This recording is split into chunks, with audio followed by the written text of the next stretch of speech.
My heart hammered against my ribs, a frantic drumbeat against the silence of my apartment. I stared at my phone, the screen glowing with an unknown number. It wasn't just the number itself, but the timing 5 minutes after Amelia had left for her late shift at the hospital. 5 minutes that felt like an eternity. I almost didn't answer. A gut feeling, cold and clammy, told me I shouldn't, but curiosity, that insidious beast, gnawed at me. With trembling fingers, I pressed the green button. "Hello," I said, trying to keep my voice neutral, betraying none of the turmoil inside.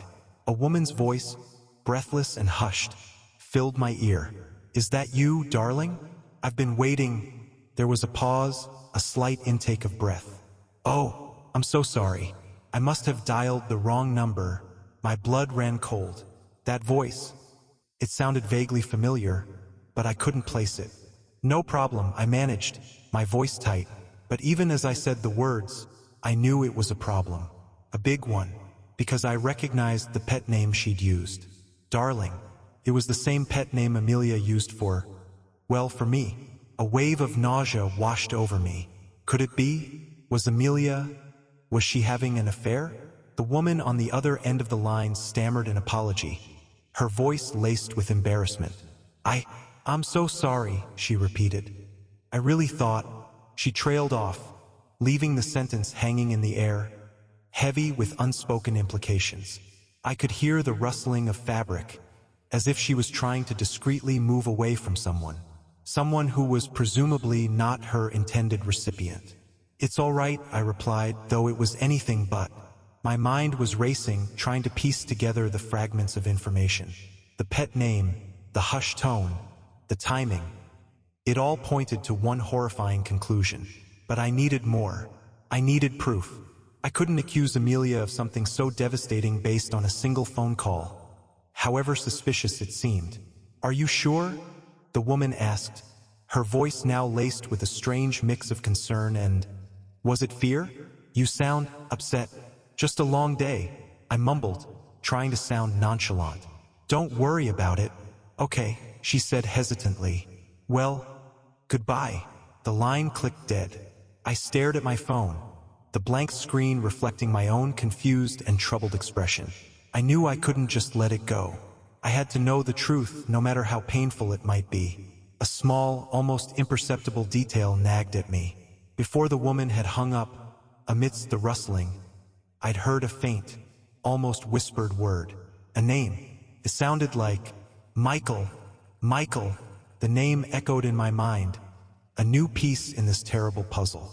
It wasn't a name I recognized. Not someone Amelia had ever mentioned. But that didn't mean anything. Secrecy, after all, was the lifeblood of an affair. I felt a surge of anger, hot and sharp, but I knew I couldn't let it consume me. Not yet. I needed to be smart, to gather evidence before confronting Amelia. Rushing in blind would only give her a chance to cover her tracks. I decided to play along, to pretend I knew nothing. When Amelia came home later that night, her eyes slightly red, claiming exhaustion from a particularly grueling shift, I acted as normal as I could. I asked about her day, listened to her complaints about demanding patience, even offered to make her a cup of tea. Inside, I was churning, every word she said feeling like a carefully crafted lie. But I played the part of the loving, unsuspecting partner perfectly. I even made a point of mentioning how much I missed her while she was at work, watching her reaction closely. A flicker of guilt, perhaps, or just relief that she'd pulled off her deception. It was hard to tell. The game had begun. I was playing the fool, but I knew, deep down, that I was playing for keeps, and I intended to win. The next few days were a carefully orchestrated performance. I continued to play the oblivious partner, showering Amelia with affection, making plans for the future, all while a knot of dread tightened in my stomach. Every touch, every smile, felt tainted, poisoned by the suspicion that lurked beneath the surface. I found myself analyzing her every word, searching for hidden meanings, for slips of the tongue. I became a detective in my own life, meticulously examining the smallest details. I started paying closer attention to Amelia's schedule. Her late shifts seemed to be happening more frequently, stretching longer into the night. She was also becoming increasingly secretive with her phone, always turning the screen away when I was near, taking calls in another room. Small things, perhaps, but they added up, forming a damning picture in my mind. One evening, while Amelia was supposedly at work, I decided to do some digging. I knew it was a breach of trust, but I felt I had no choice.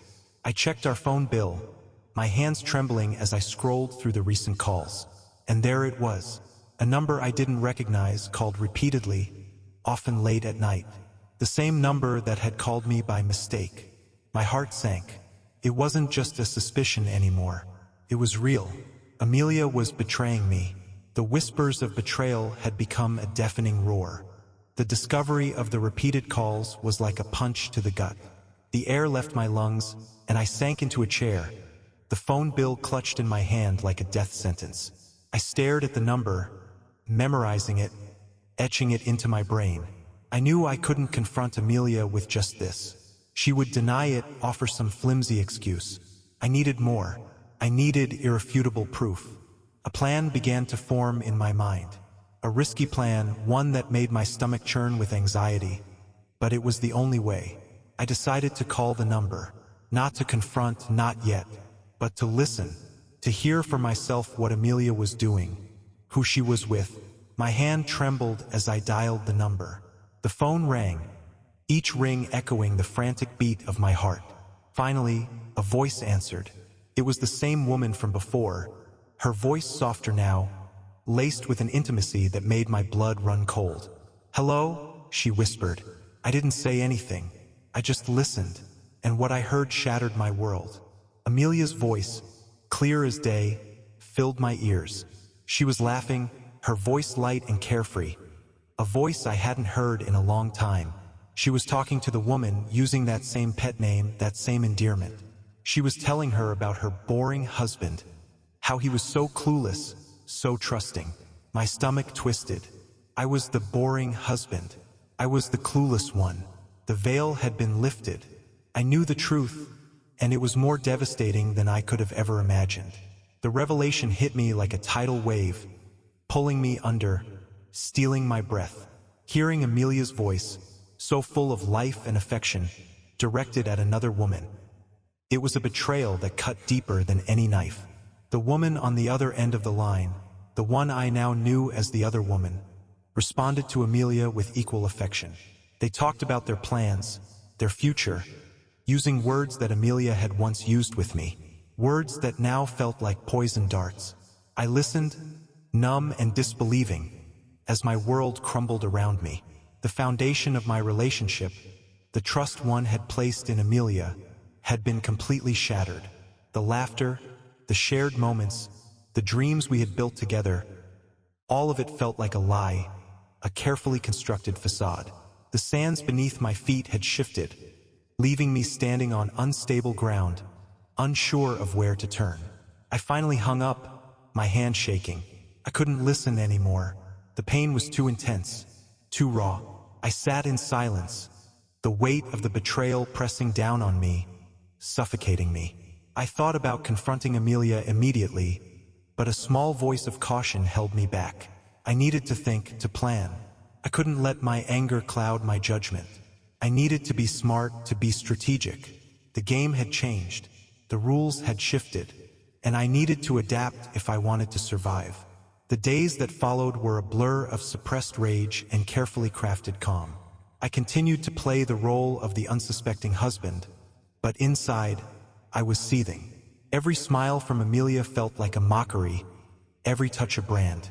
I knew I couldn't keep up the charade forever. The truth was a burning ember inside me, threatening to ignite at any moment. I needed to confront her, to expose her lies and deceit. But I wanted to do it on my terms, when I was ready. Finally, the moment arrived.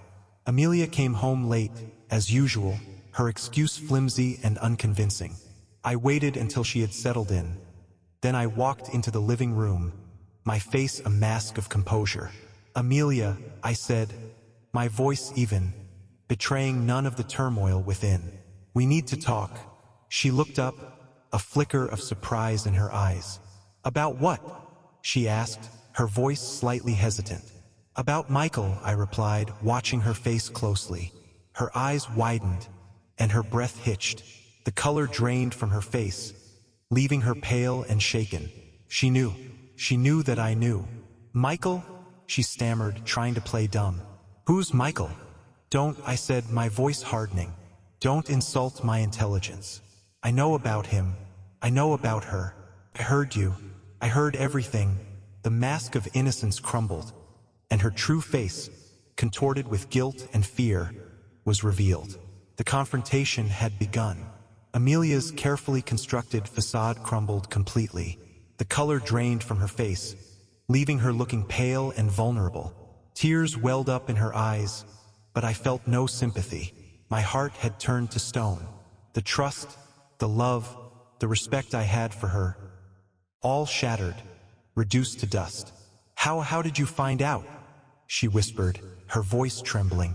"It doesn't matter," I replied coldly. "What matters is that you betrayed me, Amelia. You lied to me, you deceived me, I couldn't even bring myself to say the words. The reality of her infidelity was still too raw, too painful." She sank into a chair, her body shaking with sobs. I'm so sorry," she choked out. "I didn't mean to hurt you." "Sorry?" I scoffed. "Is that supposed to make everything better? Is that supposed to erase the lies, the deceit, the betrayal?" She looked up at me, her eyes pleading. "Please listen to me," she begged. "It just happened. I didn't mean for it to. It just happened?" I repeated, my voice laced with sarcasm. "You just accidentally fell into bed with another woman? You just accidentally told her you loved her? You just accidentally called my phone instead of hers?" She flinched at my words, her gaze falling to the floor. She couldn't meet my eyes. She knew I knew the truth, the whole ugly truth. The trust was broken, irrevocably shattered. There was no going back. The relationship we had built together was over, reduced to rubble. Amelia continued to sob, her apologies falling on deaf ears. I was beyond hurt, beyond angry. I was numb. The woman I thought I knew, the woman I had shared my life with, was a stranger. A liar. A cheat. "Tell me everything," I demanded, my voice flat, devoid of emotion. "I want to know every single detail." She hesitated, her eyes darting around the room as if searching for an escape. But there was no escape. The truth had to come out. With trembling hands, she began to recount the story of her affair with Michael. She talked about how they met, how their friendship blossomed into something more, how they had fallen in love. Every word she spoke was like a knife twisting in my gut. But then she dropped a bombshell. "It wasn't just Michael," she confessed, her voice barely a whisper. My blood ran cold. "What do you mean?" I asked, my voice tight. She hesitated, her eyes filled with shame. "Michael. He's not the only one." I stared at her, speechless, trying to process what she had just said. Not just Michael? There was someone else? The betrayal deepened, becoming a gaping wound that seemed to have no bottom. "Who else?" I asked, my voice barely audible. She looked at me, her eyes filled with tears and regret. "It doesn't matter," she whispered. "It matters to me," I said, my voice hardening. "Tell me, who else was there?"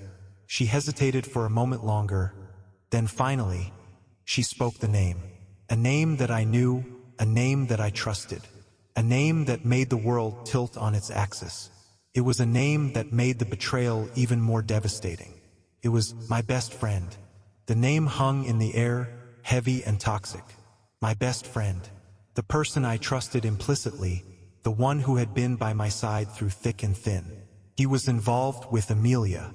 The thought was so absurd, so unbelievable, that I almost laughed. But the laughter died in my throat, replaced by a wave of nausea. This wasn't just a betrayal.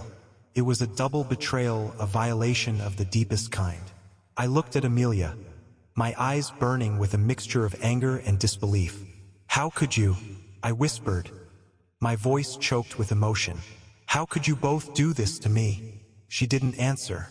She couldn't. The shame was too much, the guilt too heavy to bear.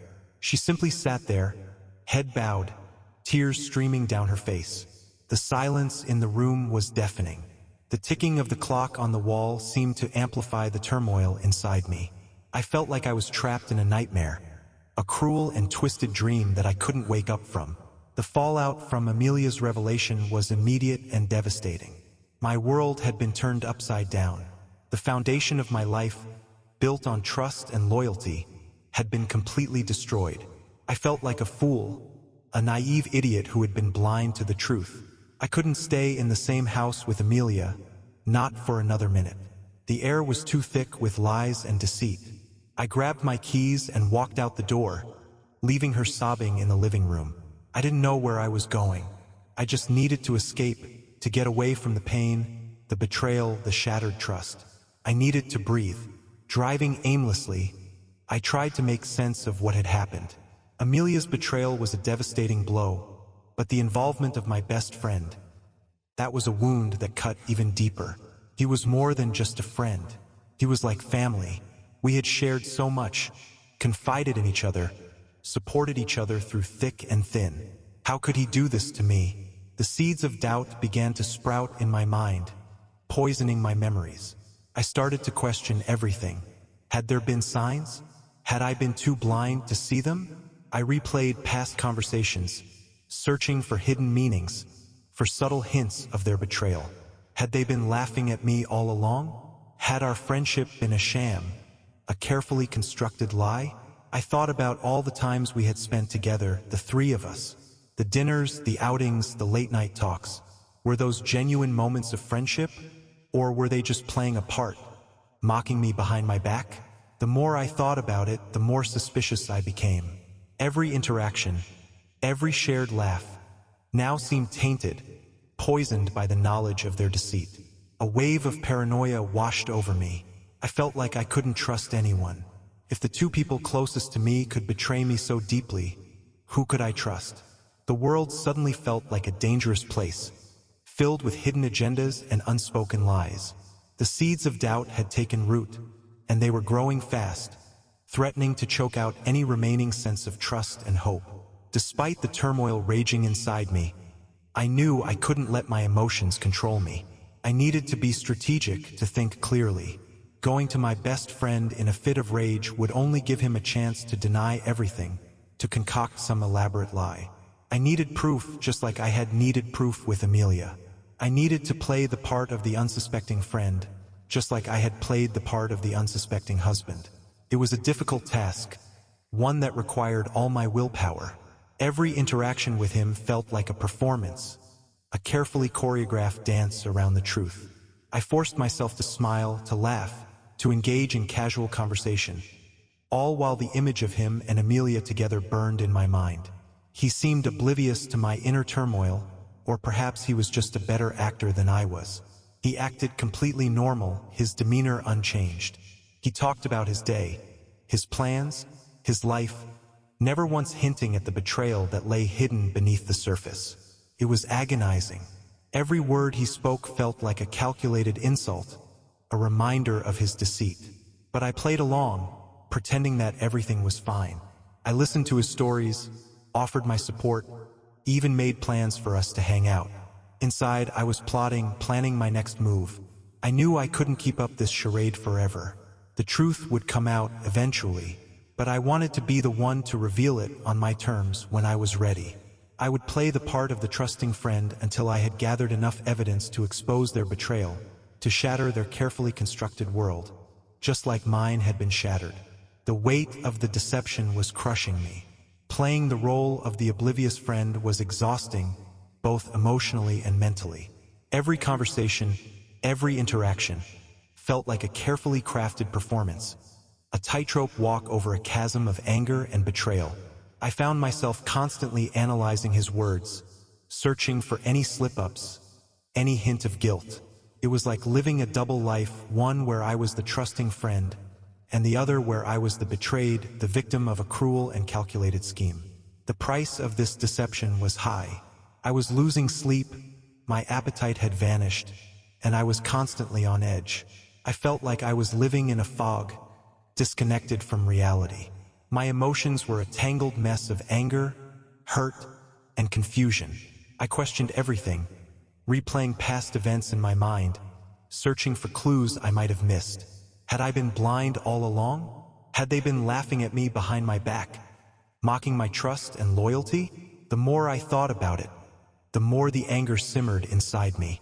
It wasn't just about Amelia anymore. It was about the betrayal of my best friend, the one person I thought I could always count on. He had violated the sacred bond of friendship, and for that, he would pay. I knew I couldn't forgive him, not after what he had done.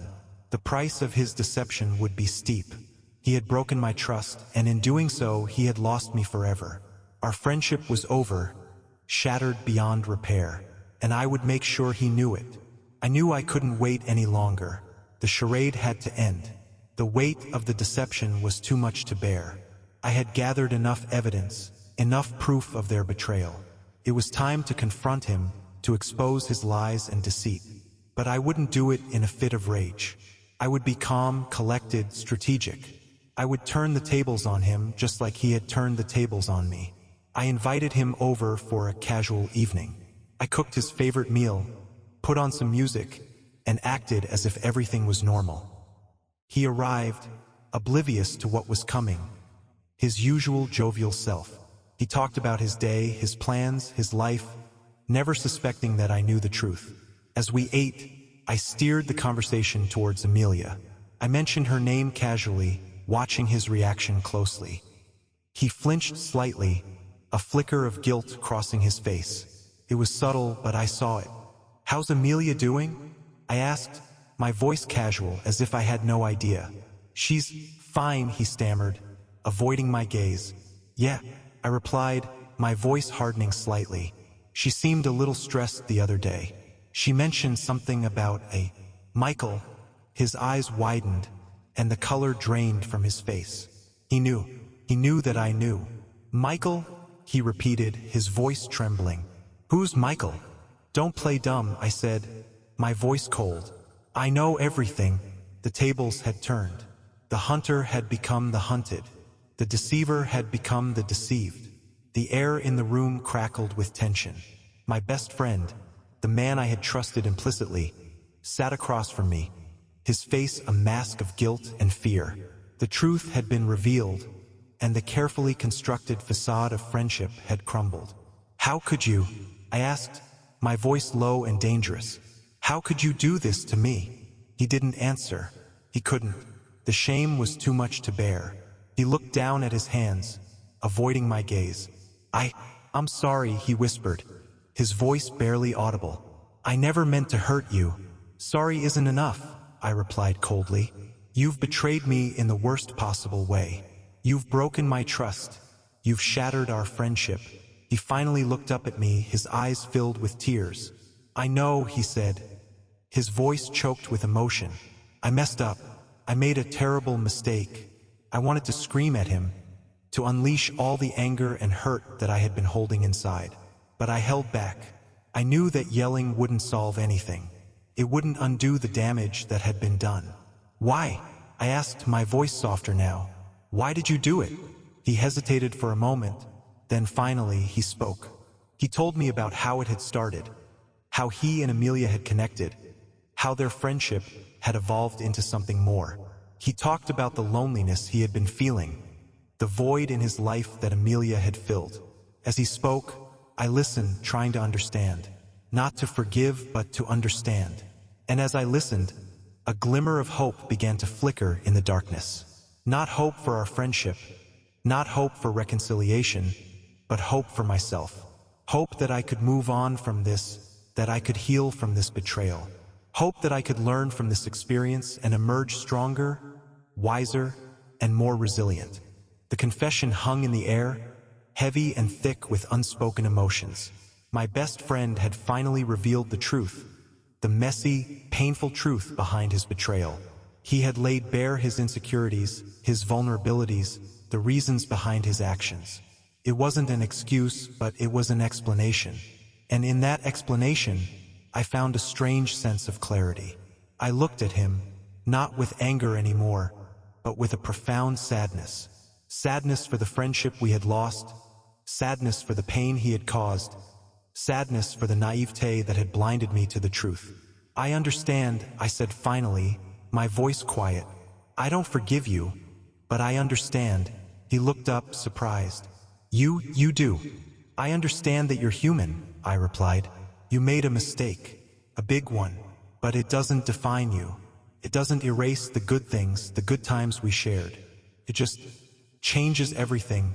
"What do you mean?" he asked, his voice hesitant. "I mean that our friendship is over," I said, my voice firm. "We can't go back to the way things were. Too much has happened, too much has been broken. But that doesn't mean we have to be enemies. It doesn't mean we have to hate each other." He looked at me, his eyes filled with a mixture of relief and regret. What are you saying?" "I'm saying that I'm letting go," I said. "I'm letting go of the anger, the hurt, the resentment. I'm not doing it for you. I'm doing it for myself. I need to move on, to heal, to rebuild my life. And I can't do that while I'm holding on to this anger. So, what happens now?" he asked, his voice barely a whisper. "Now," I said, "we go our separate ways. We learn from our mistakes, and we try to build a better future. A future where we don't hurt the people we care about." The reckoning had come. The truth had been spoken. And in the midst of the pain and the loss, a fragile seed of hope had been planted. Hope for healing, hope for forgiveness, hope for a new beginning. The aftermath of the confrontation was strangely quiet. The storm had passed, leaving behind a sense of emptiness and exhaustion. I had said what I needed to say. I had confronted the betrayal, and now there was nothing left but to pick up the pieces and move on. The silence in my apartment was deafening.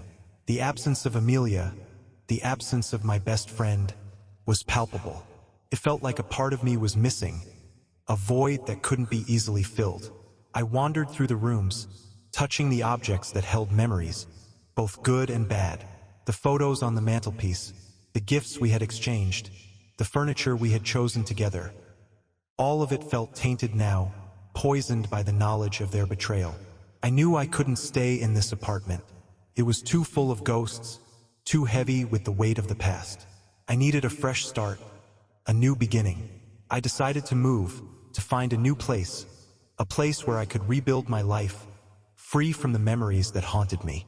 The process of moving was therapeutic. As I packed my belongings, I sorted through my emotions, discarding the anger and resentment, holding on to the lessons I had learned.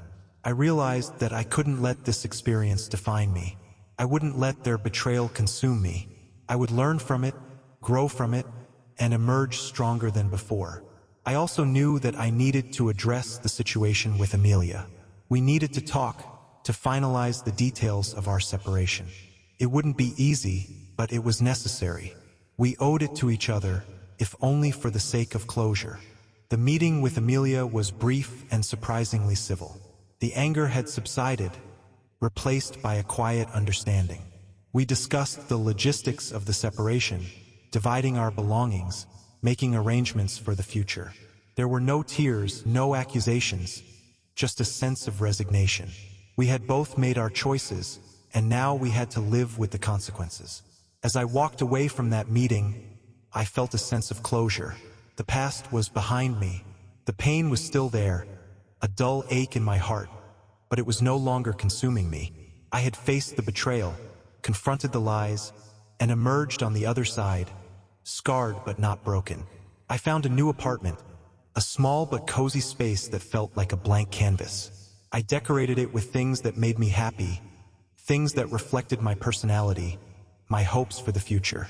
I started to focus on myself, on my own well-being. I joined a gym, took up a new hobby, and reconnected with old friends. The road to healing was long and arduous, but I was determined to walk it.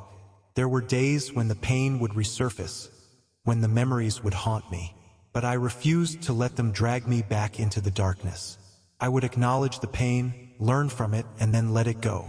I started to date again, cautiously at first, then with more confidence. I learned to trust again, to open my heart to new possibilities. It wasn't easy, but I knew that I deserved to be happy. I deserved to find love again. Looking back on everything that had happened, I realized that I had learned a valuable lesson. I had learned about the fragility of trust, the devastating power of betrayal, and the importance of forgiveness. Not forgiveness for them, but forgiveness for myself. Forgiveness that would allow me to move on, to heal, to find happiness again. And as I looked towards the future, I felt a glimmer of hope. A hope for a new beginning. A hope for a brighter future. A hope for a love that was true and lasting. The journey had been painful, but it had also been transformative. I had lost a part of myself, but I had also found a new, stronger version of myself. And that version was ready to embrace whatever the future held. So, I ask you, the viewers of my story, have you ever experienced a betrayal that changed the course of your life? How did you cope? Share your stories in the comments below. I'd love to hear from you. And if you enjoyed this story, don't forget to like, subscribe, and share it with your friends. It might just help someone who's going through a similar experience.